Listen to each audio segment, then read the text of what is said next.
اس لیے کہ جہاد کے لیے ہم جب دیکھ رہے ہیں کہ فولادی اعصاب چاہیے ہوتے ہیں، تو قتال کے لیے سوچیں کس قدر نرو سٹرونگ ہونی چاہیے، بہادری ہو انسان کے اندر، اور جسمانی طور پہ بھی مضبوط ہوں. تو ذہنی، نفسیاتی، ایمانی، جسمانی، ہر طرح کی قوت اور طاقت چاہیے. دنیا کے کام بھی بخوبی نمٹائیں اور دین کی ذمہ داریاں بھی سنبھال سکیں، دگنا بوجھ اٹھائیں، ڈبل لوڈ اٹھانے والے لوگ ہوں. کوئی بھی آپ میں سے اگر آگے دین کا کام کرنا چاہتا ہے تو دگنی ذمہ داری اٹھانے کی اس کو پریکٹس کرنی ہوگی. یہ یعنی کہ سمجھے کہ کوئی بدل نہیں ہے کہ وہ ذمہ داریاں چھوڑیں گے دنیا کی تو دین کی اٹھا لیں گے، ایسے نہیں ہوتا. وہ ذمہ داریاں دنیا کی سب اپنی جگہ ہیں، اور پھر اگر دگنی ذمہ داری ایکسٹرا لوڈ ہی اٹھا سکتے ہیں تو انسان پھر آگے آئے. اسلام ہمیں کسی قسم کا ایسکیپزم نہیں سکھاتا کہ تم اپنی ذمہ داریوں سے فرار حاصل کرو، بلکہ گھریلو ذمہ داریوں کے ساتھ ساتھ دین کے غلبے کی جدوجہد کرنی ہے. خود بھی انسان بوجھ اٹھانے کے قابل ہو، اپنا بوجھ تو اٹھائے، دوسروں کا بوجھ بھی اٹھا لے، دوسروں کو بھی سہارا دے. کچھ لوگ ہوتے ہیں ان کا ایمان، ان کا عمل اتنا پختہ ہوتا ہے، اتنا مضبوط ہوتا ہے کہ وہ دوسروں کے لیے سہارا بن جاتے ہیں، اور ایسے لوگ کم ہوتے ہیں. بہرحال ہم دیکھتے ہیں نا کہ لوڈ بیئرنگ والز کم ہوتی ہیں، زیادہ تر کچی دیواریں ہوتی ہیں. مومنوں میں بھی اکثریت جو ہیں وہ عوام ہوتے ہیں نا، آرڈنری قسم کے لوگ ہوتے ہیں، لیکن کچھ لوگوں کا بہرحال ایکسٹرا آرڈنری ہونا ضروری ہے. اور سب سے زیادہ جو قوت چاہیے وہ اعصاب کی قوت. ذرا ذرا سی باتوں میں پریشان ہونا، ذرا ذرا سی بات میں پینک ہو جانا، نروسنس کا شکار ہو جانا، اس سے کام نہیں چل سکتا. یا چلیں اعصابی طور پہ مضبوط ہیں اور جسمانی طور پہ بیمار رہتے ہیں تو بھی بیکار ہے، کچھ بھی نہیں کر سکتے. تو روحانی طاقت بھی چاہیے، اعصابی بھی چاہیے، جذباتی بھی چاہیے، جسمانی بھی چاہیے، عقل بھی چاہیے، تمام چیزیں مضبوط ہوں. تو ایسے لوگ تو پھر ایکسٹرا آرڈنری ہوتے ہیں نا، سب میں تو یہ چیزیں جمع نہیں ہوتی، کم میں جمع ہو جاتی ہیں ساری چیزیں. تو چلیں سب تو نہیں، چند لوگ بھی اگر ایسے ہوں تو پورا معاشرہ مستحکم ہو جائے گا، اسٹرانگ ہو جائے گا. اور اگر ایسے لوگ ختم ہو جائیں، اسلام میں ایکسٹرا آرڈنری لوگ بالکل بھی نہ رہیں، تو دارالاسلام کو خطرہ لاحق ہو جاتا ہے. اور سب سے بڑی وجہ جو آج ہم مسلمانوں کے زوال کی دیکھ رہے ہیں وہ ہے میڈیوکرٹی. سب میڈیوکرز ہیں، ایوریج ہیں، سب ایوریج ہیں، ایوریج ہیں یا پور کوالٹی. شروع کے دور میں آپ دیکھیں کتنے ایکسٹرا آرڈنری لوگ تھے. اس کردار کے لوگ اب پیدا نہیں ہو رہے جو دگنا وزن اٹھا لیں. قحط الرجال کہتے ہیں، اسکیرسٹی آف مین، مجاہدوں کی کمی ہو گئی ہے. تو ایسے لوگ آئیں گے اور پیدا ہوں گے اور ڈیولپ ہوں گے تو انشاءاللہ تعالیٰ اسلام کی بہتری ہو جائے گی. اور اس طرح سب آرڈنری ہو جائیں گے، ایوریج ہو جائیں گے، سست اور کاہل ہو جائیں گے تو اسلام کی بہتری نہ ہو سکے گی. تو آگے ہم دیکھتے ہیں کہ ایک ایسی ہی کاہل اور سست اور ناکارہ قوم کا ذکر کیا جا رہا ہے. موسیٰ علیہ السلام جیسے جلیل القدر پیغمبر کی قیادت بھی ان کو فائدہ دے نہ سکی، اس لیے کہ اطاعت کرنا ہی نہ چاہتے تھے، کسی طرح اطاعت پہ قدم ان کے بڑھتے ہی نہ تھے. فرمایا وَإِذْ قَالَ مُوسَىٰ لِقَوْمِهِ يَا قَوْمِ لِمَ تُؤْذُونَنِي وَقَدْ تَعْلَمُونَ أَنِّي رَسُولُ اللَّهِ إِلَيْكُمْ. اور یاد کرو موسیٰ علیہ السلام کی وہ بات جو انہوں نے اپنی قوم سے کہی تھی کہ اے میری قوم کے لوگو، تم کیوں مجھ کو اذیت دیتے ہو، حالانکہ تم خوب جانتے ہو میں تمہاری طرف اللہ کا بھیجا ہوا رسول ہوں.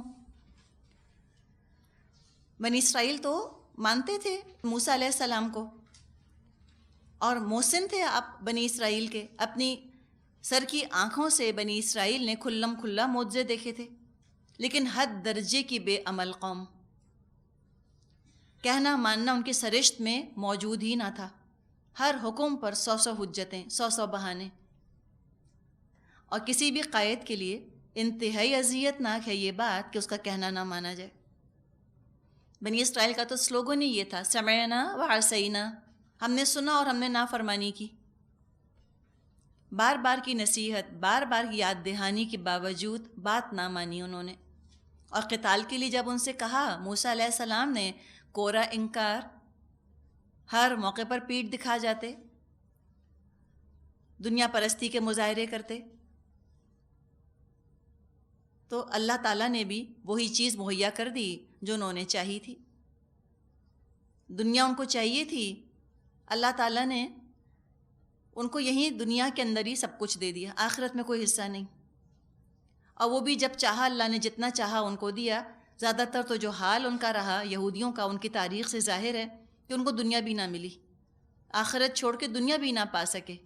اللہ تعالیٰ نے فرمایا ہے ضربت علیہم الذلۃ والمسکنہ وباؤوا بغضب من اللہ، دے ماری گئی ذلت اور کمزوری ان کے اوپر، اللہ کے غضب میں گر گئے۔ اور اللہ کے غضب کا اظہار کیسے ہوا؟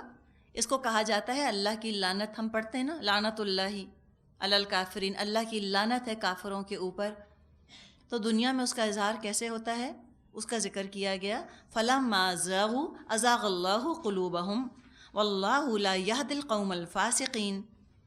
پھر جب انہوں نے ٹیڑھ اختیار کی تو اللہ نے ان کے دل ٹیڑھے کر دیے۔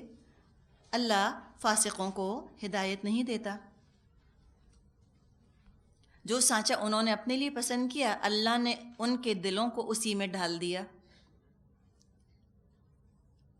حق کو پہچاننے کی صلاحیت اللہ نے رکھی، ہر انسان میں رکھی ہے۔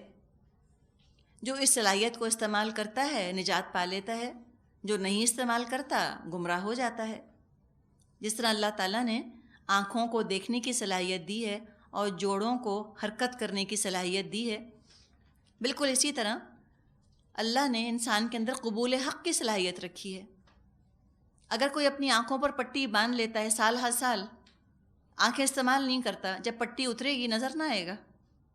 کوئی اپنا جوڑ استعمال نہیں کرتا، پٹی باندھ لیتا ہے کسی جوڑ کے اوپر، کسی جوائنٹ کے اوپر، یوز ہی نہیں کرتا، سالوں سال اپنا جوائنٹ استعمال نہیں کرتا، وہ اس کا استعمال نہ کر سکے گا، کھو دے گا وہ اس کا فائدہ۔ ہم انگلش میں کہتے ہیں نا if you don't use it you lose it. اسی طرح سچائی کی پہچان رکھنے کے باوجود اس کو استعمال نہ کوئی کرے اگر، تو اللہ دلوں پر مہر لگا دیتا ہے، دل ٹیڑھے ہو جاتے ہیں۔ یہ دلوں کا ٹیڑھا ہونا کیسے ہوتا ہے؟ اب دیکھیں کہ ان کو ہدایت تو ملی تھی بنی اسرائیل کو، دل ان کے پگھلے تھے، لیکن پگھلنے کے بعد دوبارہ سخت ہو گئے۔ ثم قست قلوبکم، اللہ تعالیٰ نے فرمایا ہے نا سورہ بقرہ میں، پھر تمہارے دل سخت ہو گئے۔ پہلے کیا تھا؟ شروع میں صرف سختی تھی، اب سختی کے ساتھ بگاڑ بھی شامل ہو گیا، کرپشن بھی آ گیا۔ ہم اللہ تعالیٰ سے دعا مانگتے ہیں، ہمیں دعا سکھائی اللہ نے سورہ آل عمران میں کہ ربنا لا تزغ قلوبنا بعد اذ ہدیتنا، اللہ ہمارے دلوں کو ٹیڑھا نہ کر اس کے بعد کہ تو نے ہمیں ہدایت دے دی ہے۔ تو یہاں ان کو ہدایت ملی، پھر دل ٹیڑھے کر لیے انہوں نے اپنے۔ تو فلما زاغوا، جب وہ ٹیڑھے ہوئے، یعنی گمراہی کا آغاز انسان کی طرف سے ہوتا ہے، اللہ کی طرف سے نہیں ہوتا۔ جب انسان خود گمراہ ہونا چاہتا ہے تو اس کی چوائس کے مطابق گمراہی کے راستے اللہ اس کے سامنے کھول دیتا ہے۔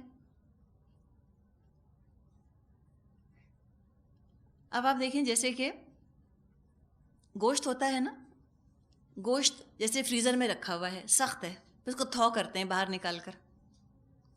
پھر ڈاکٹرز اور جو ہائیجین والے ہیں وہ کہتے ہیں کہ گوشت کو تھو کرنے کے بعد دوبارہ فریز نہ کریں، خرابی آ جائے گی اس میں۔ آئس کریم آپ دیکھیں، آئس کریم فروزن ہوتی ہے، فروزن کی فروزن آپ رکھ دیجئے، ٹھیک ہے، آپ اس کو نکالیں، آئس کریم ساری میلٹ ہو جائے، پگھل جائے، پھر دوبارہ فریز کریں، کیسی بدمزہ ہو جاتی ہے۔ تو عام چیزوں کا یہ قاعدہ ہے۔ تو وہ دل ایک دفعہ پگھلے، نرم پڑے اور پھر وہ سخت ہوئے، پھر وہ بڑے سخت ہوتے ہیں، عجیب طرح کی کجی آتی ہے ان کے اندر، عجیب طرح کا ٹیڑھ آ جاتا ہے، عجیب بے حسی آ جاتی ہے ان دلوں کے اندر۔ اللہ تعالیٰ اس کیفیت سے ہر ایک کو اپنی پناہ میں رکھے۔ تو یہاں پر ایک دور ہے جو کہ بتایا گیا بنی اسرائیل کا، کہ ان کے دلوں کے اندر سختی تھی، ان کے اندر کجی کا آغاز ہو گیا تھا، لیکن ابھی کجی کا آغاز ہوا تھا، ٹیڑھ کا، گمراہی کا آغاز تھا، ابھی ایسے وہ سخت نہیں ہوئے تھے کہ موسیٰ علیہ السلام کی جان لینے کے درپے ہو جائیں۔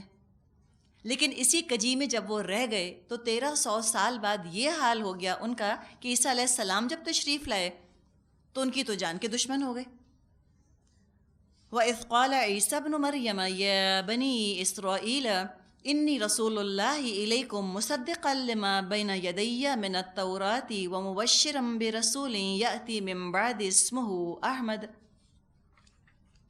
اور یاد کرو عیسیٰ علیہ السلام ابن مریم کی وہ بات جو انہوں نے کہی تھی کہ اے بنی اسرائیل، میں تمہاری طرف اللہ کا بھیجا ہوا رسول ہوں، تصدیق کرنے والا ہوں اس تورات کی جو مجھ سے پہلے آئی ہوئی موجود ہے، اور بشارت دینے والا ہوں ایک رسول کی جو میرے بعد آئیں گے، جن کا کہ نام احمد ہوگا۔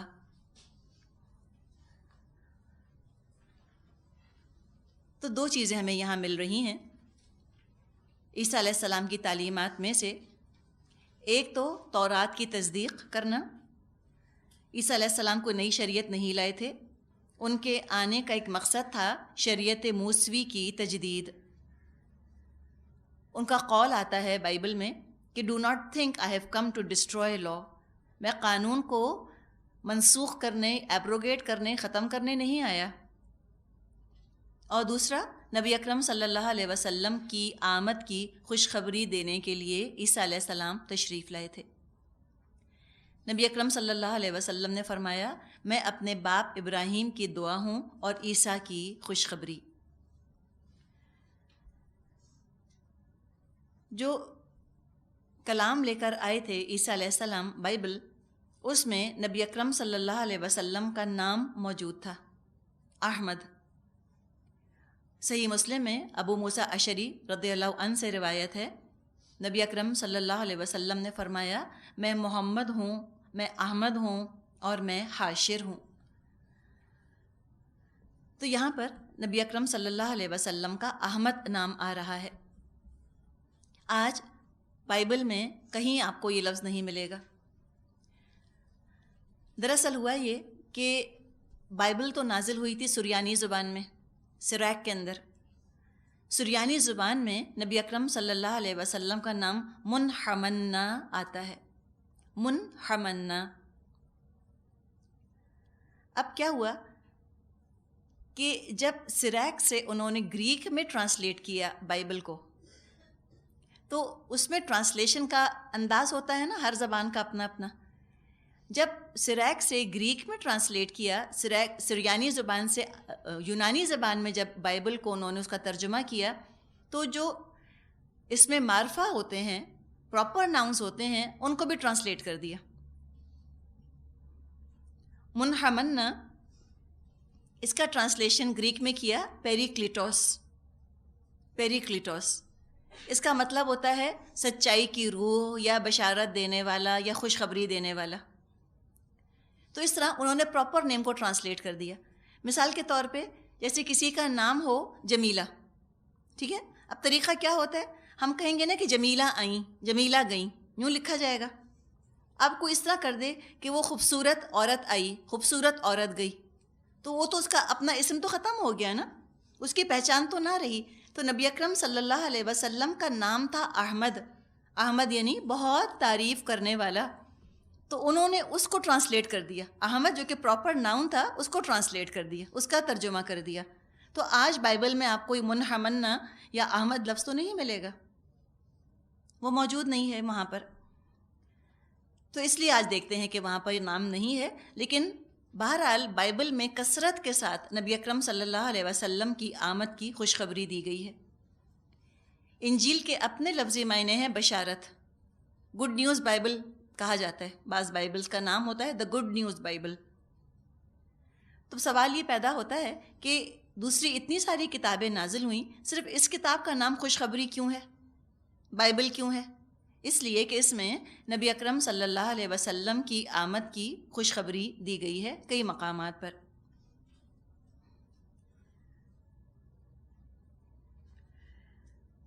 ایک اور بھی روایت آتی ہے کہ جب نبی اکرم صلی اللہ علیہ وسلم کا نام احمد رکھا گیا تو پورے عرب لٹریچر کے اندر احمد نام کسی کا نہ تھا پہلے۔ محمد نام کے بارے میں تو پھر بھی آتا ہے کہ ایک دو لوگوں کے نام تھے محمد، لیکن احمد نام کسی کا نہ تھا۔ اور یہ خوشخبری آپ کی آمد سے 1300 سال پہلے دے دی گئی تھی کہ ایک رسول آئیں گے، ان کا نام احمد ہوگا، اور یہ آپ کا نام آپ کی والدہ نے رکھا تھا۔ فَلَمَّا جَاءَهُم بِالْبَيِّنَاتِ قَالُوا هَذَا سِحْرٌ مُبِينٌ، مگر جب وہ ان کے پاس کھلی کھلی نشانیاں لے کر آئے انہوں نے کہا یہ تو سری دھوکہ ہے. یعنی بات یہاں پر کی جا رہی ہے عیسیٰ علیہ السلام کے کانٹیکسٹ میں کہ عیسیٰ علیہ السلام کے معجزوں کو ماننے کے بجائے یہودی علماء نے ان کو جادوگر قرار دیا اور کہا کہ شیطانوں کے سردار بازل بول کی مدد سے یہ جادو دکھاتے ہیں. اور شریعت موسوی میں جادوگر کافر ہوتا تھا اور کافر مرتد ہوتا تھا اور مرتد کی سزا قتل تھی. تو انہوں نے کہا کہ عیسیٰ علیہ السلام کو قتل کر دینا چاہیے اس لیے کہ یہ جادوگر ہیں. یعنی کہ اس قدر ان کی کجی اور ٹیڑھ بڑھ گیا کہ اب وہ نبیوں کے قتل پر آمادہ ہو گئے تھے. پھر اب اور مزید زمانہ آگے چلا، تاریخ کا اگلا چیپٹر آیا. مزید 6 صدیاں گزر گئیں. نبی اکرم صلی اللہ علیہ وسلم کا زمانہ آیا لیکن انہوں نے اپنی روش نہ بدلی.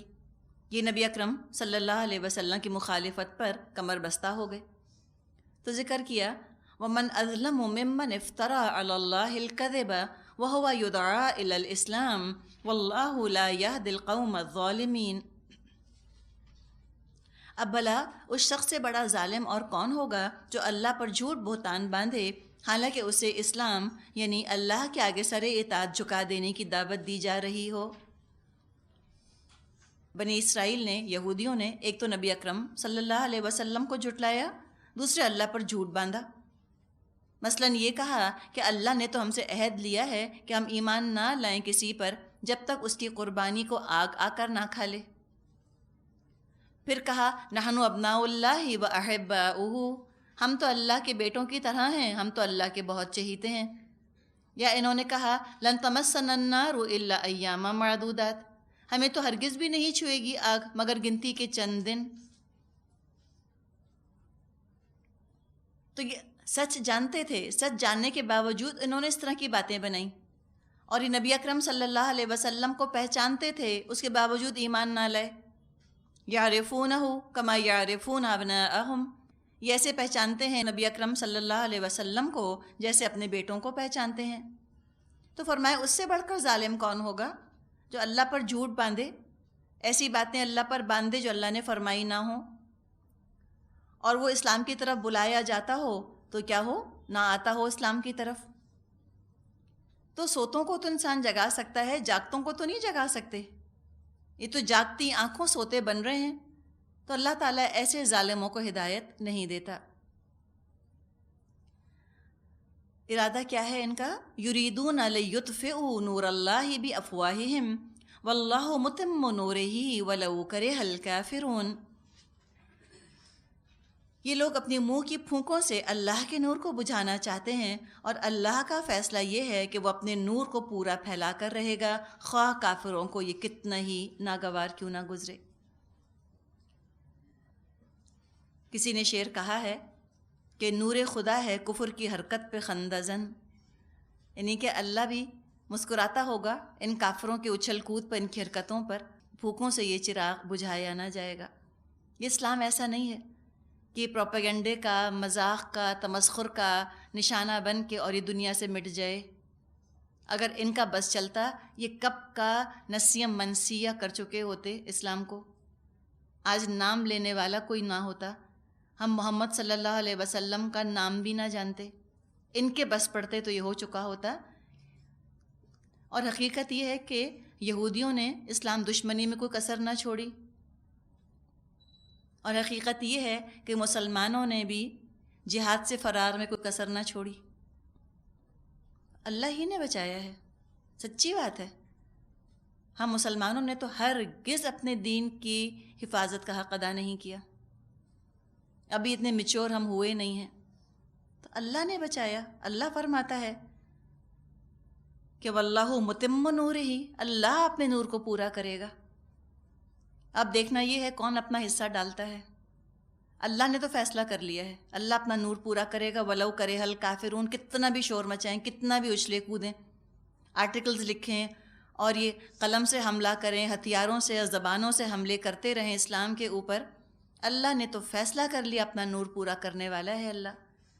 اب جو خوش قسمت ہوگا وہ اس کام میں اپنا حصہ ڈال لے گا، جو محروم ہوگا وہ بیٹھا رہ جائے گا۔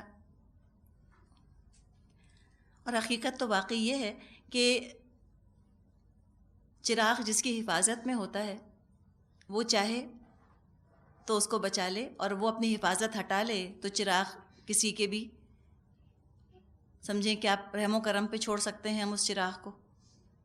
اور سب سے زیادہ خطرہ تو قریبی لوگوں سے ہوتا ہے نا، جو سب سے قریب ہوتے ہیں وہ سب سے زیادہ زور کی پھونک مار سکتے ہیں چراغ بجھانے کے لیے۔ تو منافق دراصل کفار کا ماؤتھ پیس ہیں، ان کے ذریعے سے وہ اسلام کے چراغ کو بجھانے کی کوششیں کرتے ہیں، پہلے بھی اور آج بھی۔ ورنہ کفار کا بس ہے نہیں، کر نہیں سکتے وہ اسلام کو وہ کسی بھی طرح سے ڈگمگا سکیں۔ ان کو ضرورت پڑتی ہے کہ مسلمانوں ہی میں سے کچھ کو اپنا ایجنٹ بنائیں، اور وہ منافق ہوتے ہیں، اس لیے کہ وہ اسلام کے قریب ہوتے ہیں نا زیادہ۔ جو جتنا زیادہ شمع کے قریب ہوگا اتنی زیادہ اس کی پھونک افیکٹو ہوگی چراغ بجھانے میں۔ تو ہمیں اپنے بارے میں بڑا محتاط ہونے کی ضرورت ہے کہ ہم کہیں کافروں کے ماؤتھ پیس تو نہیں بن رہے، کہیں ان کی آئیڈیالوجی کو ہم تو پروپیگیٹ نہیں کر رہے، ان کے نظریات کا پرچار یا ان کی باتوں کو آگے مزید بیان کرنا، اس سے اسلام پہ عزت پڑتی ہے۔ تو ان کے ایجنٹ ہمیں بننے کی ضرورت نہیں۔ اللہ سے یہ دعا کرنی چاہیے کہ اللہ ہمیں اس نور کو پورا کرنے میں اپنا حصہ ڈالنے والا بنا لے۔ اور یہی تو مقصد تھا نبی اکرم صلی اللہ علیہ وسلم کو بھیجنے کا۔ فرمایا هو الذی ارسل رسولہ بالہدی ودین الحق لیظہرہ علی الدین کلہ ولو کرہ المشرکون۔ وہی تو ہے جس نے اپنے رسول کو ہدایت اور دین حق کے ساتھ بھیجا ہے تاکہ اسے پورے کے پورے دین پر غالب کر دے، خواہ مشرکوں کو یہ کتنا ہی ناگوار گزرے۔ حقیقت تو یہ ہے کہ یہ چراغ جو ہے یہ تو دل کے اندر رکھنے کے قابل ہے۔ قرآن کا، اسلام کا تو مقام دل ہے نا، جذبات سے حفاظت کی جاتی ہے اسلام کی، اور اس کا تیل تو مسلمانوں کا خون پسینہ ہے، صرف منہ کی باتوں سے حفاظت نہیں ہو سکتی۔ آپ امیجن کریں آپ کے سامنے موم بتی جل رہی ہے اور آپ موم بتی کے سامنے بیٹھ کے باتیں کرتی رہیں تو آپ کو جو منہ سے ہوا نکلے گی ہو سکتا ہے اس سے وہ چراغ گل ہو جائے۔ کرنے کی کیا، جب ہوا چل رہی ہوتی ہے تو ہم ہاتھوں سے یوں ڈھانک لیتے ہیں نا، اس کو کور کر لیتے ہیں نا، عمل کی ضرورت ہے۔ اسی طرح دعووں سے کچھ نہیں ہونے والا، آج عمل کی ضرورت ہے۔ اس آیت پہ پہلے بھی ہم بات کر چکے ہیں، سورہ توبہ میں بھی یہ آئی اور سورہ فتح میں بھی آئی، اور یہاں سورہ صف میں تیسری دفعہ یہ آیت آ رہی ہے۔ کوئی اہم بات ہوتی ہے تو اللہ تعالیٰ اس کو اس طرح دہرا کر قرآن میں بیان فرماتا ہے۔ اگر ہم سیرت کے حوالے سے اس دفعہ اس آیت کو ذرا سا دیکھیں تو سیرت النبی کو سمجھنے کے لیے اس آیت کو سمجھنا بہت ضروری ہے۔ اس آیت کو نہ سمجھنے کی وجہ سے غیر مسلموں کو نبی اکرم صلی اللہ علیہ وسلم کی شخصیت سمجھ میں نہیں آتی۔ جب اینڈ رزلٹ نہیں پتہ ہو کہ ٹارگٹ کیا ہے اس کام کا، تو وہ کام بھی سمجھ میں نہ آئے گا اور وہ شخص بھی سمجھ میں نہ آئے گا کہ اس نے فلاں کام کیوں کیا۔ تو غیر مسلموں کا بھی یہ پرابلم ہے، اس آیت کو نہیں سمجھ سکے تو نبی اکرم صلی اللہ علیہ وسلم کو نہ سمجھ سکے۔ اور بہت سے مسلمانوں کو قرآن کی بعض آیات کے بارے میں بڑا ہی معذرت خواہانہ اپولوجیٹک انداز اختیار کرنا پڑا۔ مثال کے طور پہ آیت نمبر 4 سورہ صف کی، اور تعویلیں کرنی پڑی کہ نہیں یہ مطلب نہیں ہے، یہ مطلب ہے اسلام تو ڈیفینسو جنگیں کرتا ہے اور اسلام تو اوفینسو چاہتا ہی نہیں، اور اسلام تو کہتا ہے نہیں قتال تو کوئی خاص چیز نہیں ہے، بس جہاد تو سارے کا سارا نفس کے ساتھ ہی ہے، اور ہتھیاروں سے تو اسلام جنگ کرنا ہی نہیں چاہتا۔ یہ انداز بھی مسلمانوں نے بہت اختیار کیا۔ تو ذرا سے اس آیت کو ہم سمجھتے ہیں۔ دیکھیں جو غیر مسلموں کا تصور ہے نبی کے بارے میں اس کو پہلے سمجھیں۔ جو ان کا تصور ہے غیر مسلموں کا، جو prophets of the Old Testament ہم جن کو کہیں، اس سانچے پر، اس معیار پہ نبی اکرم صلی اللہ علیہ وسلم کو جب وہ دیکھ کر پرکھتے ہیں تو اس طرح کا کردار، اس طرح کی سیرت ان کو مکے میں نظر آتی ہے نبی اکرم صلی اللہ علیہ وسلم کی، جیسے کہ prophets of the Old Testament کی تھی، وہی والا کردار وہاں نظر آئے گا مکے میں۔ لوگوں کی اذیتوں پر صبر کرنا، مظلومیت، دبنا، پسا ہوا ہونا، برائی کا جواب بھلائی سے دینا، ٹرن دی ادر چیک، عیسیٰ علیہ السلام، یحییٰ علیہ السلام کی طرح. کوئی طاقت نہیں، کوئی پاور نہیں، کوئی پیسے سے سروکار نہیں، کوئی مانیٹری فائنینشیل چیزوں کے بارے میں معلوم نہیں، اور دبا ہوا پسا ہوا ہونا ہر حال میں. یہ چیز اس سے وہ ریلیٹ کر سکتے ہیں نان مسلمس. کہتے ہیں ہاں نبی کو تو ایسا ہونا چاہیے، یعنی کہ ایک طرح کا پنچنگ بیگ بن کے رہے لوگوں کے لیے. اس کو وہ قبول کر لیتے ہیں کہ ہاں ٹھیک ہے. انتقام لینا یا بدلہ لینا یا حقوق کے لیے جنگ کرنا نبی کا، یہ وہ سوچ بھی نہیں سکتے، تصور بھی نہیں ہے ان کے ہاں تو اس چیز کا. ان کے خیال میں نبی صرف امن ہی امن کی بات کرتے ہیں، بس پیس اینڈ پیس. نبی اور جنگ یہ دو ان کے ہاں متضاد باتیں ہیں، کانٹرڈکشن ان ٹرمز اس کو تصور کرتے ہیں. لہٰذا انہوں نے یہ کیا، نان مسلمز نے، کہ نبی اکرم صلی اللہ علیہ وسلم کی شخصیت کو دو حصوں میں تقسیم کر دیا. بجائے کہ وہ یہ مانتے کہ نبوت کے فرائض پورے کرنے کے لیے مکے میں یہ کام کیا نبی اکرم صلی اللہ علیہ وسلم نے، اور نبوت کے فرائض پورے کرنے کے لیے نبی اکرم صلی اللہ علیہ وسلم نے مدینے میں یہ کام کیے. وہ ریکنسائل کر ہی نہیں سکتے اس چیز کو. تو انہوں نے کیا کیا کہ آپ کی شخصیت ہی کو دو حصوں میں ڈیوائڈ کر دیا. ٹوائنبی نے کہا Muhammad failed as a prophet but succeeded as a statesman, کہ نعوذ باللہ رسول کی حیثیت سے ناکام رہے لیکن ایک سیاست دان کی حیثیت سے کامیاب ہو گئے، مدبر کی حیثیت سے کامیاب ہو گئے. پروفیسر مونٹگومری واٹ نے نبی اکرم صلی اللہ علیہ وسلم کی سیرت کو دو مستقل حصوں میں تقسیم کر دیا ہے. ایک ہے محمد ایٹ مکہ اور دوسرا Muhammad at Medina. Doctor Michael Hart نے کہا the only man in history who was supremely successful on both the religious and secular levels. ان کی مجبوری ہے، ان کو آپ صلی اللہ علیہ وسلم کی زندگی کو ریلیجس اور سیکولر میں ڈیوائڈ کرنا ہی پڑا، ورنہ وہ ریکنسائل نہیں کر سکتے کہ نبی جنگ کیسے کر سکتا ہے. وہ یہ سمجھتے ہیں نبی مبلغ ہوتا ہے، معلم ہوتا ہے، ولی اللہ ہوتا ہے، بس وہ واعظ کہتا ہے اور وہ درس دیتا ہے، اخلاق اور کردار سنوارتا ہے لوگوں کے، ریفارمرز ہوتے ہیں بس، اس سے آگے کچھ نہیں. یہ غلط فہمی اس لیے ہوئی کہ رسالت کا مقصد ان کے سامنے نہیں ہے. وہ یہ نہیں سمجھتے کہ رسالت چاہتی کیا ہے، اور رسالت کی تکمیل کے تقاضے واضح نہیں. تو وہ سمجھ ہی نہیں پاتے کہ نبی تلوار کیسے اٹھا سکتا ہے، نبی سپہ سالار کیسے ہو سکتا ہے، نبی سیاست دان کیسے ہو سکتا ہے. تو وہ پریشان ہو جاتے ہیں. تو نبی اکرم صلی اللہ علیہ وسلم کی جو رسالت تھی باقی انبیاء کی رسالت سے بالکل مختلف تھی. ختم رسالت کے نقطہ نظر سے بھی اور تکمیل رسالت کے نقطہ نظر سے بھی. رسالت کی تکمیل ہو گئی، جس مقصد کے لیے اللہ تعالیٰ رسول بھیجتا رہا وہ مقصد جو ہے نبی اکرم صلی اللہ علیہ وسلم کے ہاتھوں پورا ہوا. باقی رسولوں پر تو پیغام پہنچا دینے کی بس ذمہ داری تھی، اور نبی اکرم صلی اللہ علیہ وسلم پر دین نافذ کرنے کی ذمہ داری تھی. اور آپ کی رسالت بین الاقوامی رسالت ہے، تمام انسانوں کی طرف آپ رسول بنا کر بھیجے گئے. تو آپ نے شدید مشقتیں اٹھائیں، شدید تکلیفیں اٹھائیں، اور آپ نے صحابہ کی جماعت تیار کی جو واقعی بنیان و مرصوص تھی.